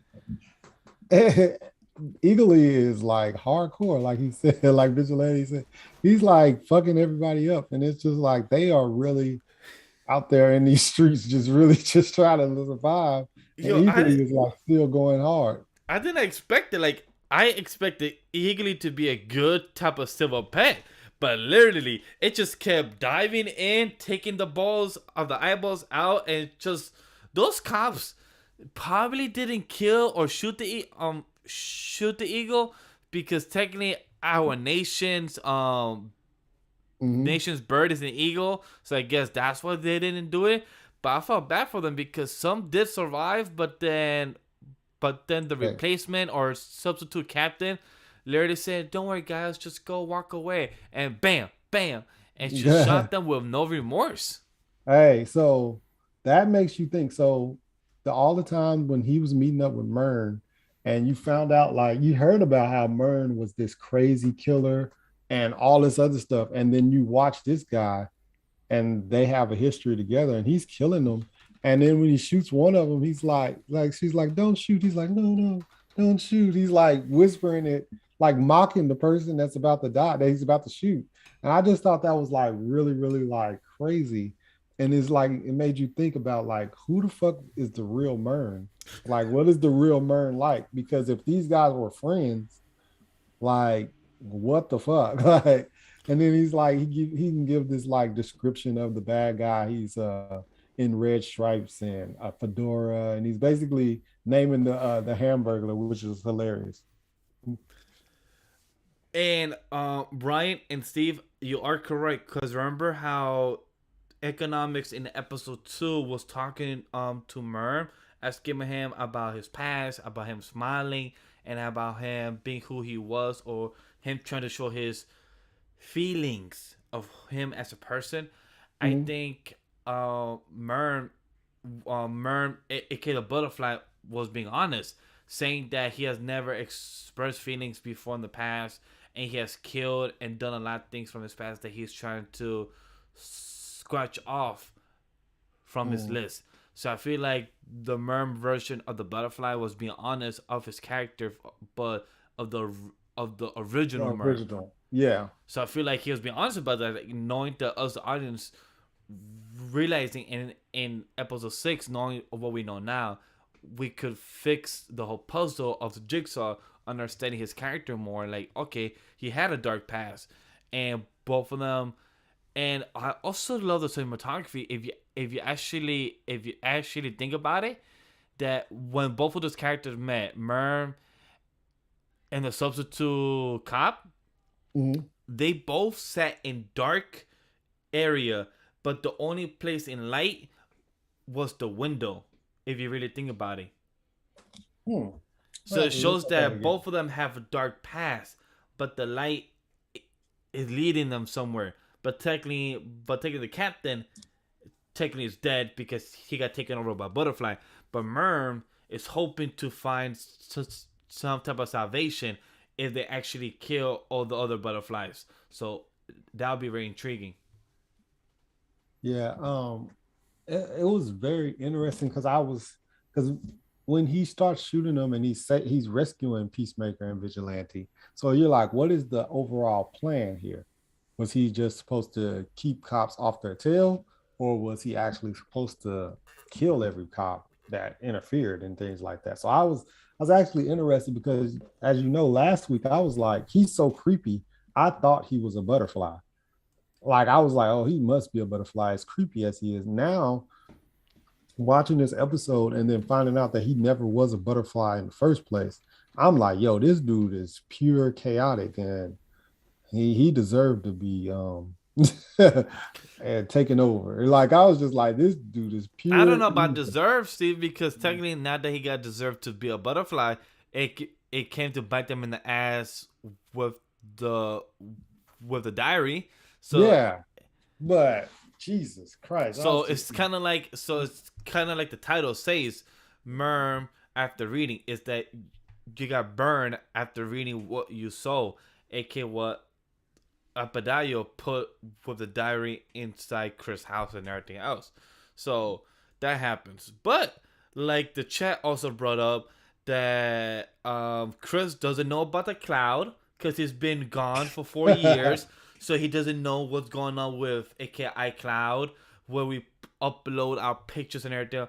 But he knows about Blackpink, so that's pretty dope. So he has his fans of music, but also we have to give a shout out to James Gunn for that, because for those that know about James Gunn filmography, he always puts his own type of music and flavor inside his shows and movies, like Guardian of the Galaxy, like Peacemaker. His character loves music, so I feel like it fits his character why he knows about Blackpink but don't know about shit about iCloud. So it makes a lot of sense.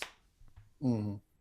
Yeah. So, and that was just funny where he was just like, he's like, don't use your phone, don't use your phone. He's like trying to tell him, like, no, no, no. And he takes the phone, he drops it out the window. He's like, it was a secure line. He's like, if you just listen to me instead of acting. And then Boy, he's like, and then I got pictures of Eagly that I can't get back. And he's like, what about the cloud? It's just like, the fuck is the cloud? It's hilarious. It kind of reminds me of how I am with technology.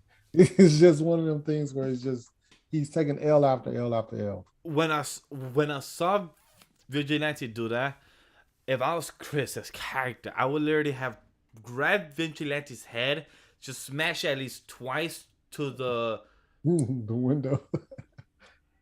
to the dashboard. Oh, the And good, dashboard. Oh yeah, just shit. smack it twice and just tell him like, why you gotta be so stupid?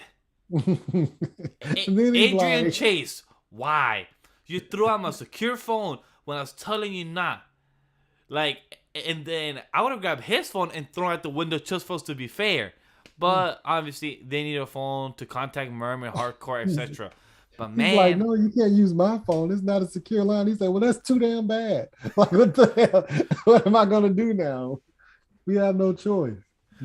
Brian, I will release that energy by doing Spider-Man games, by doing Uncharted other games. I don't know if I need to murder and get a 5-star and have helicopter following me. I don't think I need to do with that Get exactly. a rocket launcher and then you shoot it into the crowd. That is how you take care of that energy. I don't know. But you know what don't know? Chris still doesn't know because he's the only one out of the loop that Merm is a butterfly. And even says that 50% of Vigilante and Peacemaker smart because Vigilante was comparing himself to the eagle, saying, who looks like an eagle? I'm like, boy, the one that's the actual bird.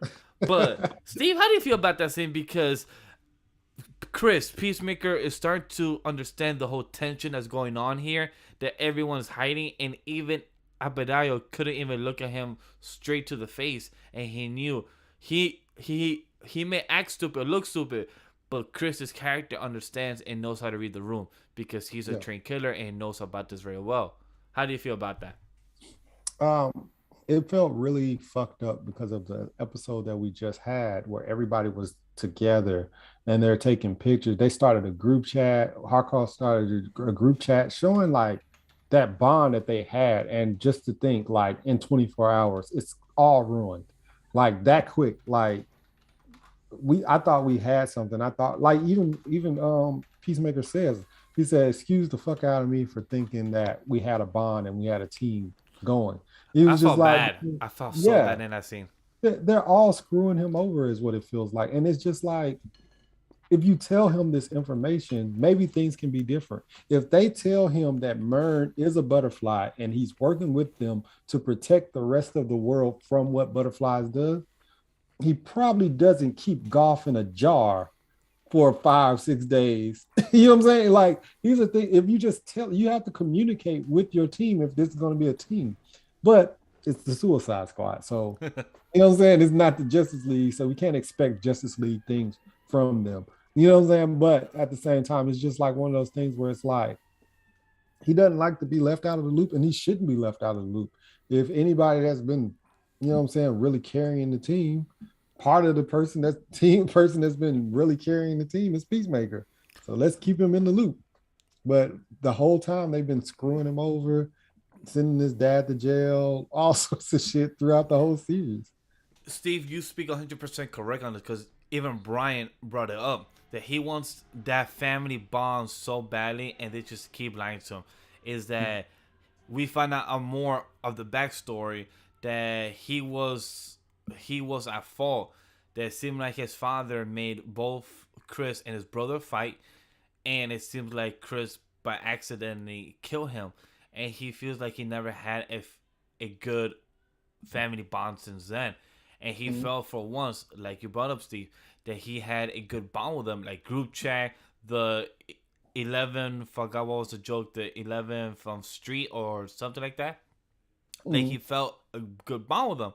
And knowing the attention that they're lying to him, not telling the truth. And he just fucked up because he didn't know the truth about golf, the butterfly. And if they only trust him a bit enough, this would have been a lot better. So it just makes it more questionable. It's like, how is this team going to be by the end and who's going to survive? Because we know as the Suicide Squad characters always has been, one member at least always dies. Yeah, so for me, it's just one of them things where it's just like, for even me as a watcher, I'm just like, I want him to win so bad at this point. You know what I'm saying? And it's just like they're continuously screwing him over.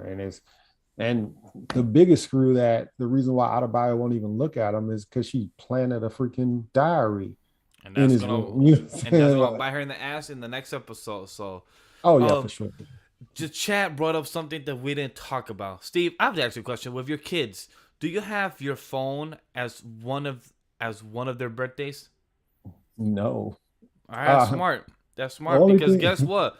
Adrian Chase, Vigilante has not. He don't have his kids. He don't have. He has his best friend that he considers his role model, Peacemaker's birthday, as his password. That was yeah, hilarious. And he forgot to clear his browser history. Rookie mistake, buddy. Whenever you leave the house, clear your browser history just in case. And he had Taylor Swift booty.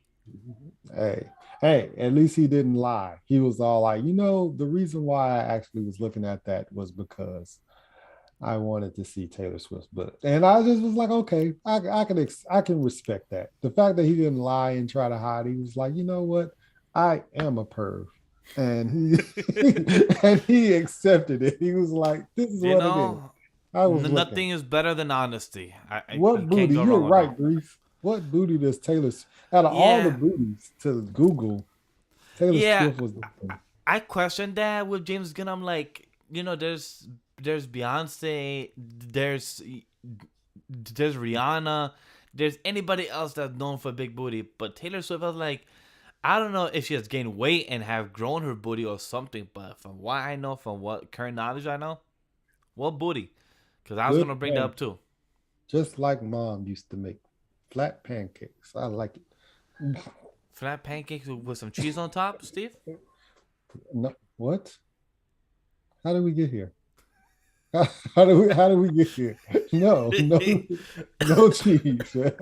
No. her But long back, her long back having ass. extended back. That's what she has. Mhm. But going back to the scene of where we are, where Chris and them are having a conversation to go to the warehouse because they found out that the warehouse is where they're milking the cow. So Mhm. guys, chat.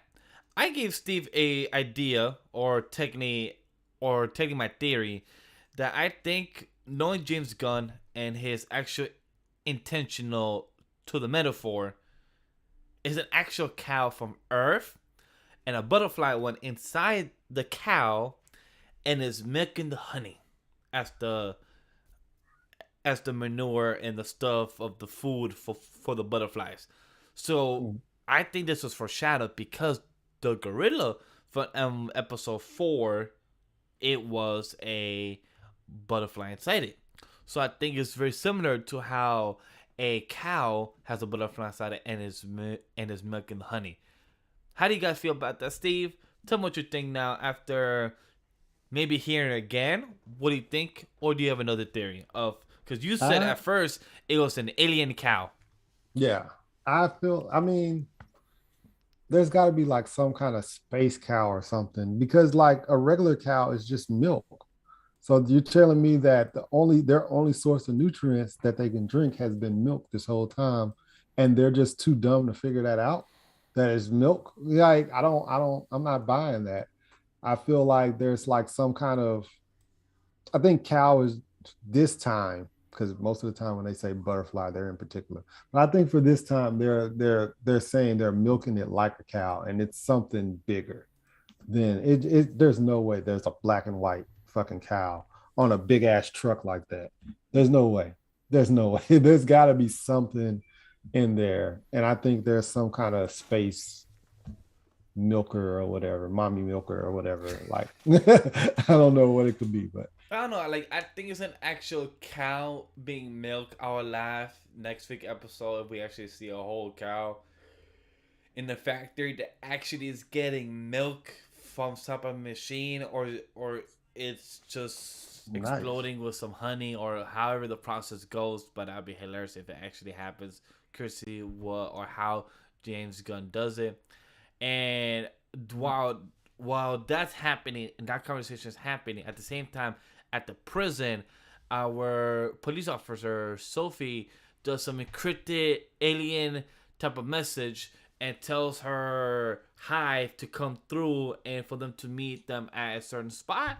And then guess what? The beautiful soundtrack goes up and all the spaceships of little small miniature spaceships come here and we see a good 100 type of butterflies maybe. It looked like it was about a good 100. It took because for some reason this country town has a huge police force. For some reason, Well, they have like maybe a good 50 police officers, but remember for the other rest of the butterflies, they went to the prison too. So they also took technically prisoners.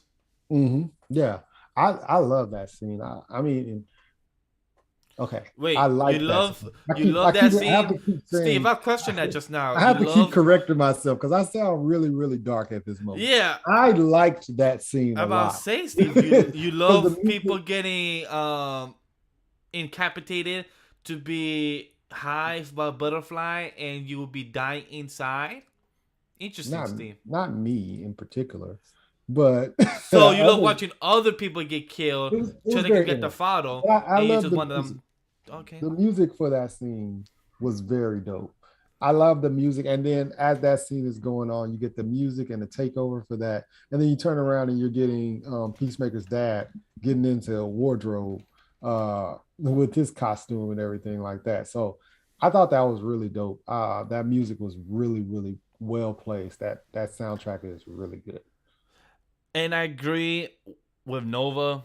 Uh, when Sophie tried to smile, I love what she said that you have to relearn your own muscles of Mhm. how to smile and how to do stuff that you used to do in a different body.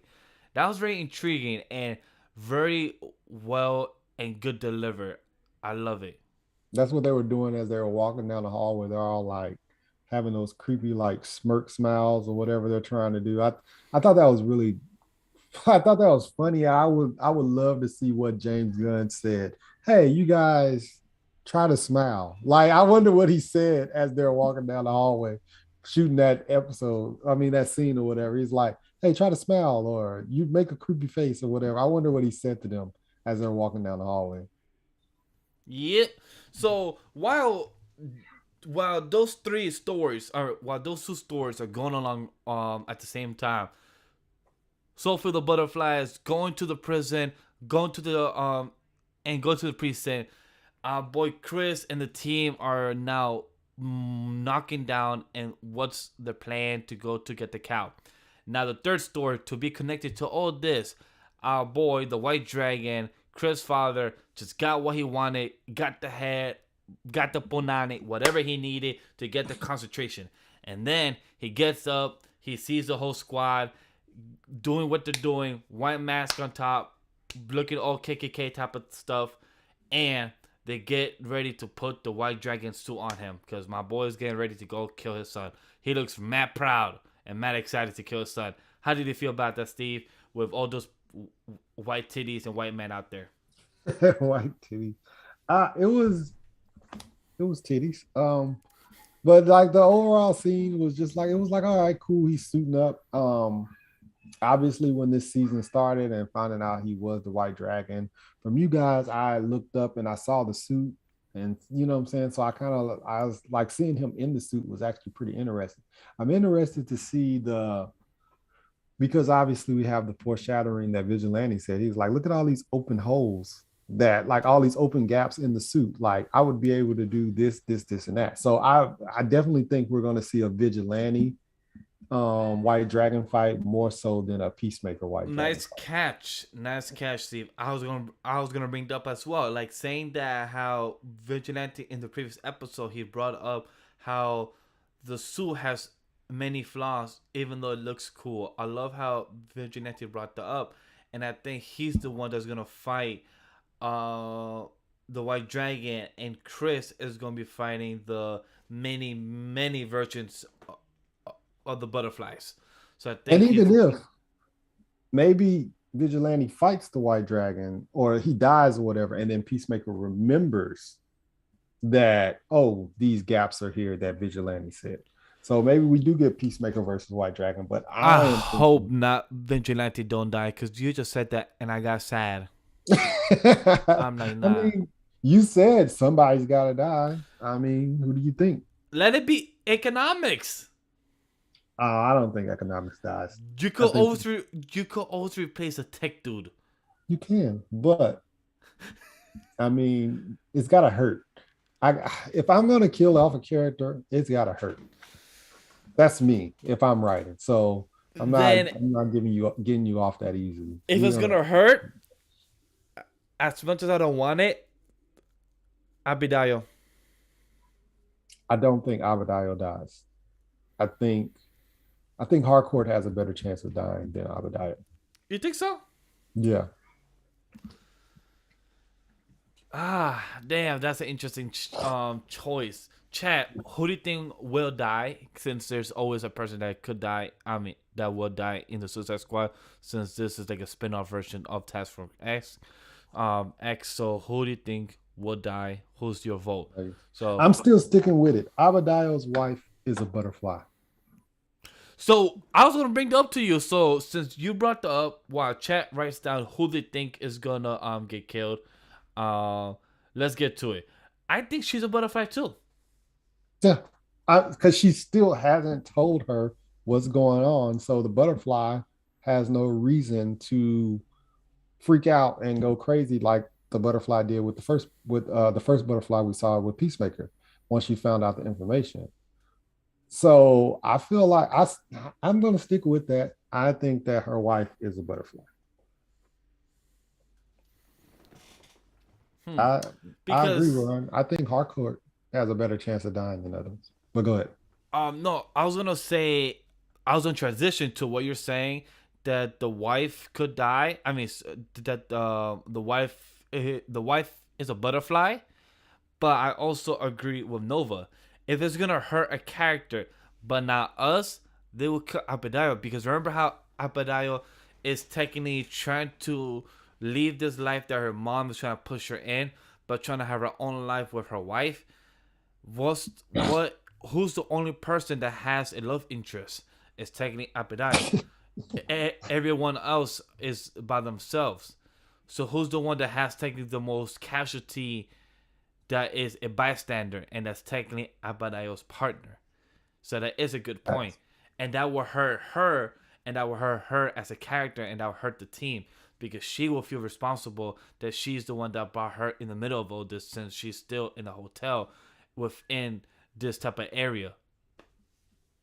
Merc got me dying when he said they're making bad choices. They want to move back to Gotham. Right? I was about to come to that too. I'm like, wait, hold up. You want to leave here to go back to Gotham knowing that Batman, Riddler, Joker, Penguin, every single gang type of kingpin lives there?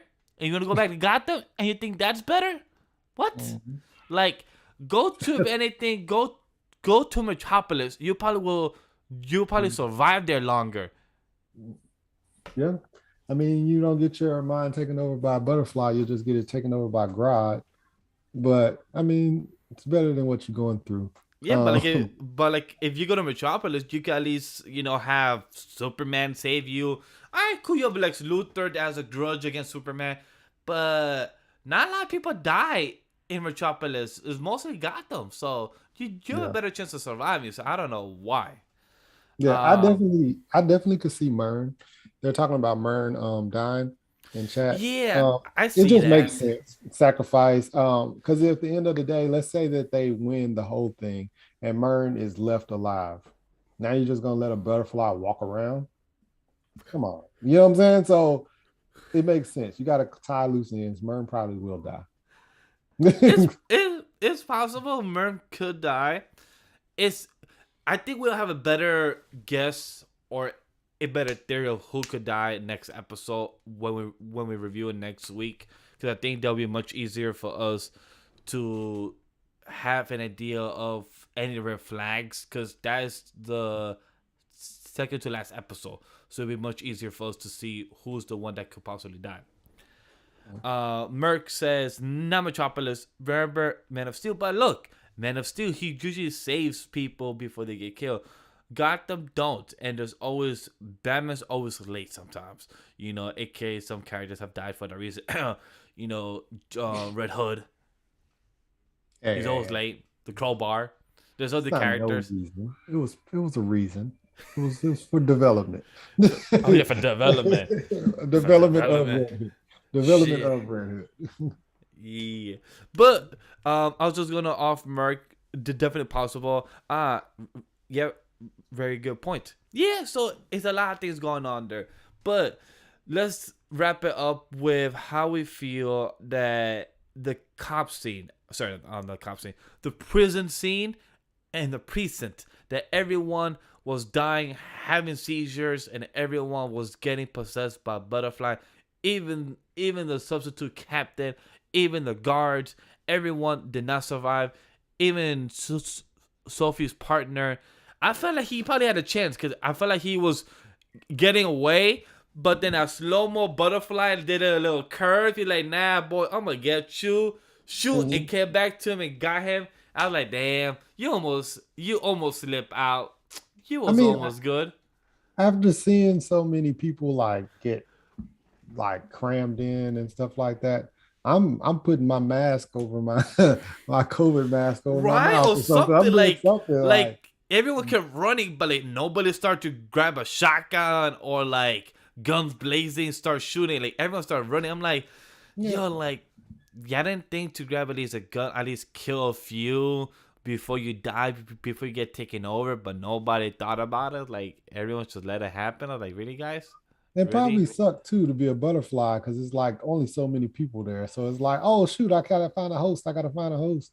And if you can't find a host, what do? You stand around like it's it's kind of like the sperm swimming to the egg. It was like, oh, we gotta get here, we gotta get here, and you just trying to find a spot and you just can't find a spot.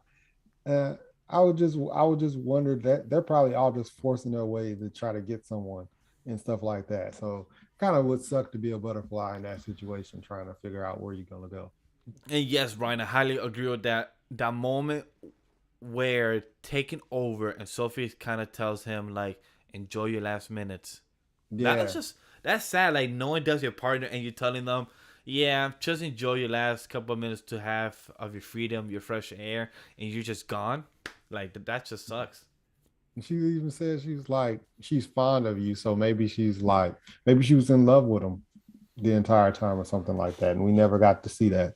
And it's Or one of or maybe it was just a colleague type of respect. They was fond of each other. Hey, I like you as a person. You're a great person to work with. Etc. Like that. So who knows? Mhm. Yeah, But that was one of the craziest things because she just definitely told her like, hey, you know what I'm saying? Enjoy your last minute. And it's funny because what's in that Peacemaker's dad, the White Dragon, gets out of jail the day of this happening. Imagine if he stays 24 more hours and he's stuck with that whole ooh, situation. he It's would have like, became man, the white dragon butterfly. Ooh, you have yeah, you have extra strength. You could take punches, and you could have a whole suit and white dragon. Ah, damn, that person would have been powerful. yeah. And with all that knowledge that he knows that he would have had to, oh man, dodged the bullet there. He really Um, did. It's like, damn, that's crazy. yeah. I saw earlier Mercenary and Brian were talking. One thing that we do know is the butterflies absorb all the knowledge of whoever Yeah. they take over.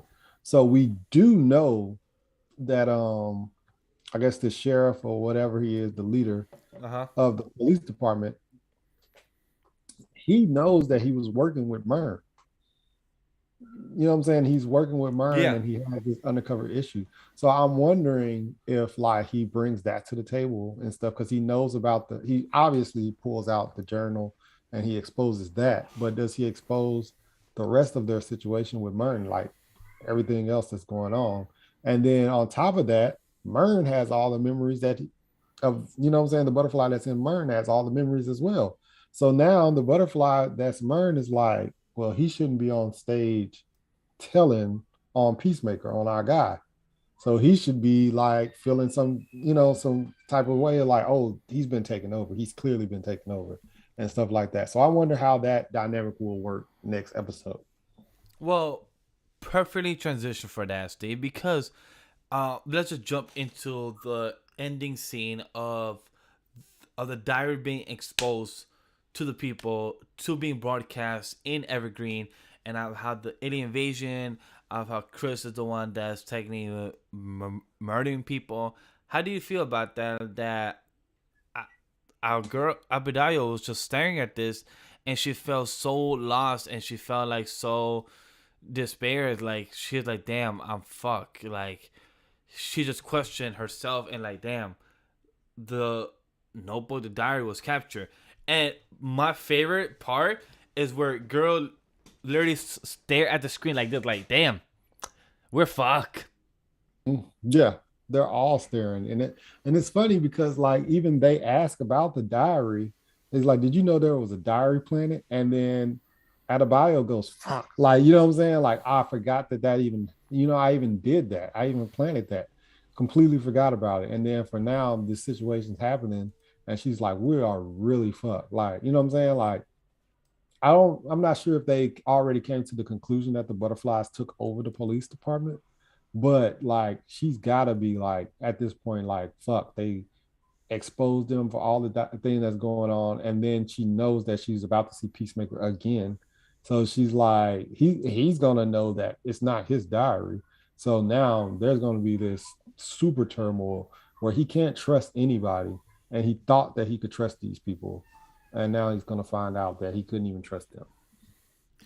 Um, it's gonna be interesting for his character of how he's gonna find out that this was planned by Abadiah, but also to know how is he gonna escape this, and who's gonna take the fall once things come out to fruition. Because now it's technically it's Amanda Waller versus the Butterfly versus Task Force X right now, because Abadiah now has to believe in her faith. Who does she trust? Herself for the team, or herself for her mother? Because now she has to choose who does she believe in. Because right now, technically, she did all this work just to get her mother approval and just to get her mother love. But now she's finding out more from her mom as a character of how bad she is and how the crew hates her and how the crew don't like her, etc. But now she has to choose: should she follow the rules and continue what she's doing, or is there more to it? Yeah, I definitely feel like she's doing that to get. She did all of this. Peacemaker gets to do everything that she wanted, and then at the end of the day, you go back to jail, and then I get to have you again as part of my squad. So it's all part of the bigger plan. So it shows that Amanda Waller had this diary planned and ready. Once this mission was done, she technically was gonna take Chris, aka Vigilante, back to prison. That was her goal the whole time, Mm-hmm. and it's obvious. Man, so tangent real quick. What if the first in the Suicide Squad movie where we get the star taking over the face? What if there's a butterfly inside of one of these people, and then the star comes and takes over the face, and the butterfly's just like fuck? Like I wonder how that would work. Like imagine being that piece of flesh that got taken over by a butterfly, and then later on got taken over by a starfish. Because clearly, if the butterflies have taken over 70% of the world, they've been here for a while. So one of those starfish people was a butterfly, and I'm just thinking like, yo, that's crazy. That'd be interesting. Who takes control of who? Like, would it work? Because it's not a brain; it's a butterfly that's connecting the mech suit. Who would be controlling who? Yeah, I would be interested to see how that would play out. That's just my Peacemaker season 2. Y'all here right now. Go ahead and hire me, and I'll write a script for you. I'll do it for cheap too. ten No, thousand. no, no, no, no, Steve. Don't go for cheap as a writer. You get paid cheap already, so don't go for cheaper. Nah. But yeah, go ahead.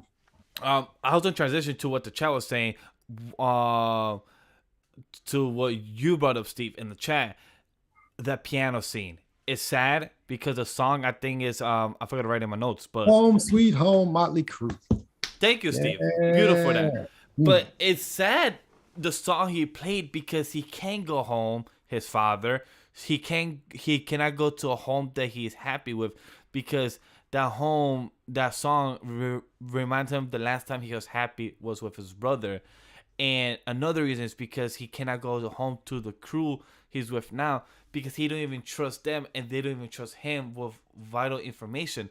So he feels so lost that he doesn't even have a home. That song is such a beautiful type of symbolism for his character that's so depressing. Yeah, he can't go back home to his house either because the police raided it. It's just he's just this his home now is living at the place where they got a piano. And it's funny because earlier in the episode they were like, oh yeah, why would we need a piano as spies? And it was like, we need a piano for this moment where we can see Chris play the piano and play this beautiful song. That's why. So yeah, Home Sweet Home. I knew that one just because of Hot Tub Time Machine. Shout out to everybody that's seen Hot Tub Time Machine. Oh, me too. Yeah, Home Sweet Home. Nova said is that the saddest thing to me is that it shows that he still doesn't know how to express himself through words. Correct, correct, Nova. That's what me and Steve have spoken about throughout this episode. That Chris is still having a struggle to unexpress his emotions and what he wants to do. That's what he was screaming aggressively throughout the whole time when he arrived to them, saying that, hey, you guys have not filled me in on what's going on. You guys have not explained to me. Like he didn't speak to them normally, conversation wise, understanding them of why they're doing this. And he observed this because, vigilante in himself, they look stupid or act stupid, whatever it is. And he acknowledged that. But at the same time, he doesn't know how to fully express how he feels for the team to understand him as a person. They just see him as a trained killer, because he even brought to hardcore that he doesn't want to kill no more, Steve. How do you feel about that? I enjoyed that, and the fact that that character development he's like, I don't want to kill people anymore, and then they're like, what about aliens and all this other stuff? Hardcore says, and he's like, I'm cool with, fucking up aliens and shit that deserve it. He's like, but I just don't want to kill people anymore. And it's just him going. It's showing all the things that he cycled through his childhood. He killed, losing his brother, things like that. Him killing Rick Flag and all this other stuff in the Suicide Squad movie, things like that, where he's actually coming to grips with the fact that it's just not something that he wants to do. He doesn't want to be his dad. He wants to be a hero. That's what he wants to be. He doesn't want to just kill random people and just kill, kill, kill. And it's funny because his moniker was, for peace, I'll kill anybody. I'll kill kids. I'll kill this and I'll kill that. And now he's coming to terms with the fact that he can't have peace with himself because of all the killings that he's done. And I just think that that's really, really crazy how that character has developed. It's a beautiful type of development, and it shows James Gunn as a writer, because like, we could be honest about it. When we first saw Suicide Squad, nobody gave a flying fuck of Peacemaker. Nobody knew about this character. Nobody asked, we should get a Peacemaker series. No. But James Gunn, 6 episodes later, has made us care for a character, understand why he is the way he is. How can he get better, even after him killing as a vigilante or as technically as a hero for hire, just to make money. And it shows how James Gunn as a writer is doing very well for these characters. Mm-hmm. Yeah, it's one of those things where it's like he's really, really doing a good job. He's showing like, I can do this, and I'm going to do it with wackier characters than just the generic, Superman, Batman, Flash, things like that. So I'm actually really appreciating the fact that he's actually diving into some of these characters that we know nothing about. He's creating their own storyline. You know what I'm saying? There's not very many Peacemaker runs. He's creating his own storylines.